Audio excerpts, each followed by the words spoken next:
मित्रों, मैं doctor TP Tripathi, vastu एवं ज्योतिष आचार्य, मछली शहर जौनपुर, यूपी, इंडिया से आपसे बात कर रहा हूँ। मैं आपको वास्तुशास्त्र पर दे रहा हूँ पोस्ट। वास्तुशास्त्र में कैसे आप अपना घर खुशहाल, शांत, सुख शांति से बनाएं।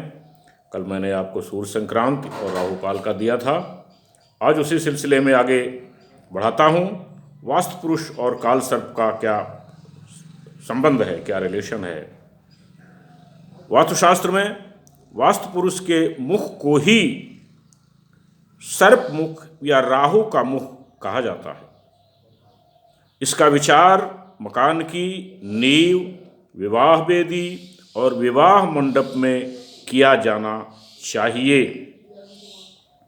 महर्षि वशिष्ठ के अनुसार वो कहते हैं, महर्षि वशिष्ठ, त्रिषु त्रिषुच भाषेषु नमस्यादिषु च क्रमात् यदि मुखो वास्तु नर अस्तन्मुखम सदनम शुभम।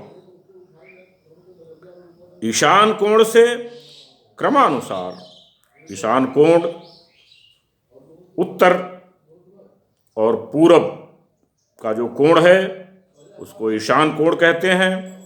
ईशान कोण से क्रमानुसार वायव्य, नैऋत्य और आग्नेय दिशाओं से 3-3 माह के लिए वास्तु का मुख होता है। जिस घर का मुख द्वार रखना हो उस ओर वास्तु का मुख आने पर ही उसी सौर मास में गृहारंभ करना शुभ होता है। यह गृह निर्माण का शुभ मुहूर्त है। भाद्रपद मास में सिंह संक्रांति से वास्तु पुरुष का मुख ईशान कोण में होता है। भादव में महीने में सिंह संक्रांति से वास्तु पुरुष का मुख ईशान कोण का मतलब उत्तर और पूरब का कोण होता है। वास्तु पुरुष का भ्रमण वामावर्त ईशान कोण से बाईं ओर होता है, इसलिए नींव की खुदाई दक्षिणावर्त करनी चाहिए। ये महत्वपूर्ण बात है। इस बात को आप अच्छी तरह समझ लें। मैं फिर इस बात को बता देता हूं आपको कि भादों के महीने में सिंह संक्रांति से, यानी सूर्य सिंह में संक्रांत कर रहा है, से वास्तु पुरुष का मुख ईशान कोण में होता है। वास्तु पुरुष का भ्रमण वामावर्त है, इसलिए यानी ईशान कोण से बाईं ओर होता है, इसलिए नींव की खुदाई दक्षिणावर्त करनी चाहिए।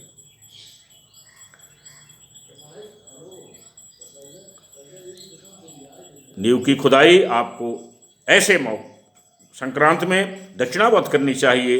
5वीं, 6वीं व 7वीं राशियों में सूर्य में वास्तु पुरुष का मुख ईशान कोण में होने से आग्नेय कोण खाली रहता है।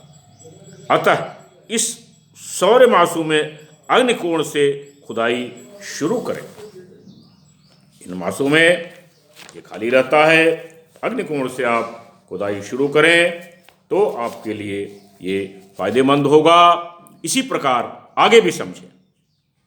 8वीं, 9वीं, 10वीं राशियों में भी सूर्य में ईशान कोण से तथा 11वीं, 12वीं व पहली राशियों में सूर्य से वायव्य कोण से और दूसरी, तीसरी तथा चौथी राशियों में सूर्य व नैऋत्य कोण से खाता आरंभ करना चाहिए। गृह निर्माण में के प्रारंभ में स्थिर व चर राशियों में सूर्य रहे तो धनवर्धक माना जाता है। द्विस्वभाव राशियां यानी 3, 6, 9, 12 राशियां राशिगत सूर्य गृह सामूहिक के लिए मृत्युपद होता है। इस राशि में अगर सूर्य है तो आप भवन निर्माण न करें, इसलिए द्विस्वभाव राशियों से सूर्य को खातारंभ नहीं करना चाहिए। यद राशि कोकम खलुम तद छाया राहु सदा तिष्ठात मास मास, अर्थात सूर्य की राशि जिस दिशा में हो उसी दिशा में सौर मास में राहु रहता है। इस श्लोक में वास्तु नर के मुख को सम्मुख दिशा के रूप में प्रस्तुत किया गया है। वशिष्ठ संहिता में वास्तु देव को ही वास्तुनर कहा गया, किंतु आगे चलकर विश्वकर्मा द्वारा रचा गया वास्तुशास्त्र में वास्तु पुरुष को ही पहली बार काल सर्प की संज्ञा दी गई। ईशानतः सर्पति काल सर्पो विहाय सृष्टि गणवेदम दिदिक्षु शेषस्य वास्तुमुख मध्यमुक्षम त्रयम परित्यज्य खनेगा सूर्यम। ईशान कोण में काल सर्प चलने से सृष्टि मार्ग पूर्व से दक्षिण के क्रम वामावर्त में उसका मुख, पेट और पूंछ तीनों रहते हैं। इस प्रकार ईशान कोण में शेषनाग का मुख, वायव्य में पेट और नैऋत्य में पूंछ रहती है। इन तीनों को छोड़कर चौथे कोण आग्नेय में सर्वप्रथम खड्डा खोदना चाहिए। इसका तात्पर्य कि जिस समय जिस दिशा में काल सर्प स्थित हो उसके विपरीत दिशा में राहु से खाता आरंभ करना चाहिए। ये चीज़ें महत्वपूर्ण हैं। आप जब भी मकान बनवाएं इनका ध्यान रखें और किसी अच्छे वास्तुशास्त्री से देख करके करें तो आपके लिए मकान शुभ, उन्नतिकारक, रोग ऋण शत्रुता रहित होगा, आरोग्यता देगा, वृद्धि देगा आगे संतान में, नहीं तो आपको दिक्कत आएगी। मेरा ये पोस्ट आपको अच्छा लगा, लाइक करें, सब्सक्राइब करें, शेयर करें, जिससे कि महत्वपूर्ण विचार मेरे आपको तक मिलते रहें। मेरा नंबर है 9451033559। तब तक के लिए नमस्कार।